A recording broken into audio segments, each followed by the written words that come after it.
Life doesn't break us with its storms. It breaks us with the quiet days where hope slowly disappears. The village rested beneath an ancient banyan tree, its roots wrapped around the earth like hands that refused to let go.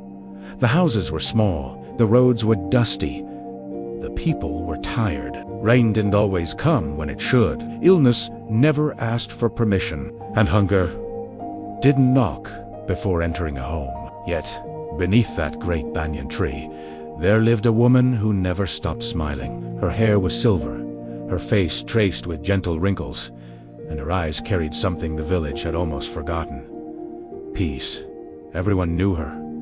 Everyone loved her. Not because she had much, but because she gave what little she had so freely. A listening ear, a soft word, a quiet smile. She had buried her husband many years ago.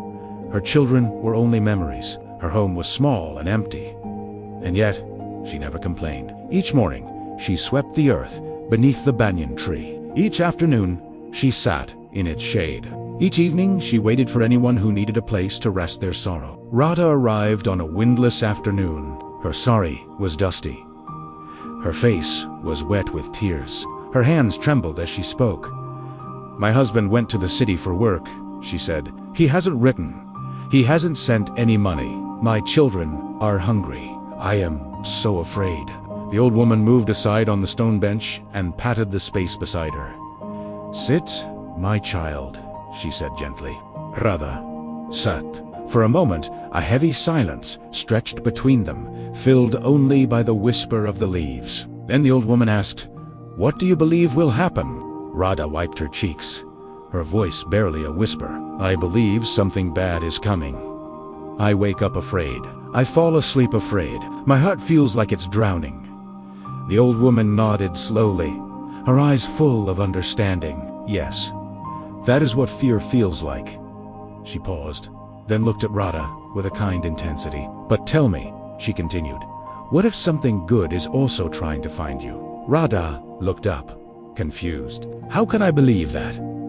When everything is falling apart, the old woman's smile was soft and reassuring. "Let me tell you a story. There was once a man," she began, "who lost everything he owned.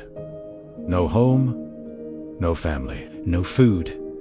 He sat by the river, crying as the sun sank into the water."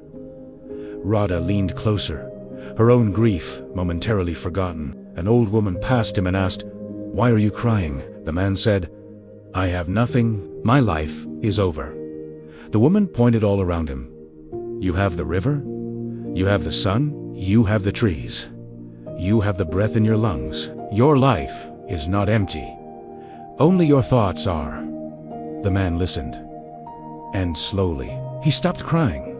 He began to notice the wind, the water, the warmth of the light. Nothing in his life had actually changed, but everything inside him had.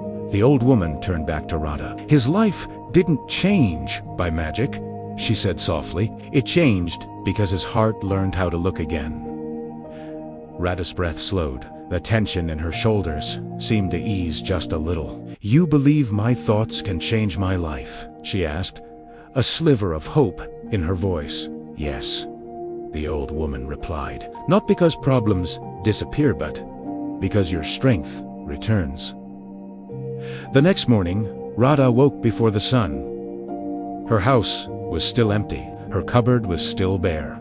Her future was still just as uncertain. But she placed her hand over her heart and whispered to the quiet room, "Today will be a good day." Not because it was true, but because she needed it to be. She fed her children what little she had. She cleaned the floor. She worked in the fields. And that night, as she lay down, she whispered again, "Tomorrow will be a good day." Days passed. Nothing dramatic happened. No miracle arrived. But Radha felt something unfamiliar growing inside her. It was a quiet strength. Stability, courage, hope. She stopped waiting for the fear to leave her. Instead, she started choosing to look for the light. Each morning, the same quiet ritual. "Today will be a good day." And each evening, a whisper of gratitude. "Thank you for carrying me through." 3 weeks later, A letter arrived. Her hands shook as she opened it. Her husband had found work. He was sending money. He was coming home. Radha collapsed to her knees, tears streaming down her face. Not because everything was suddenly perfect, but because she had survived the waiting. She had found the strength to hold on. She ran to the banyan tree, the letter clutched in her hand. The old woman just smiled as Radha told her everything, her words tumbling out in a rush of relief and joy. "You see," the old woman said, her eyes twinkling, "hope is not something you wait for. It is something you practice." Word spread through the village. People came with their own burdens, illness, worry, grief. The old woman welcomed them all. She did not remove their pain. She taught them how to carry it. She showed them how to practice hope. Slowly, the village softened. People smiled more. They spoke with more kindness. They worked together. The rain still failed sometimes. Sickness still came. Poverty didn't vanish overnight. But despair did. One evening, as the sky turned a soft shade of orange, Radha sat with the old woman. "How did you learn all of this?" she asked. The old woman looked up at the vast, peaceful sky. A distant look came into her eyes. "Because I once forgot it myself. Hope does not erase hardship. It teaches the heart how to survive it." And beneath the banyan tree, a village learned how to breathe again. Thank you for watching. Remember that your mindset is your greatest tool. If this story resonated with you, please like, share, and subscribe for more content that helps you find the light.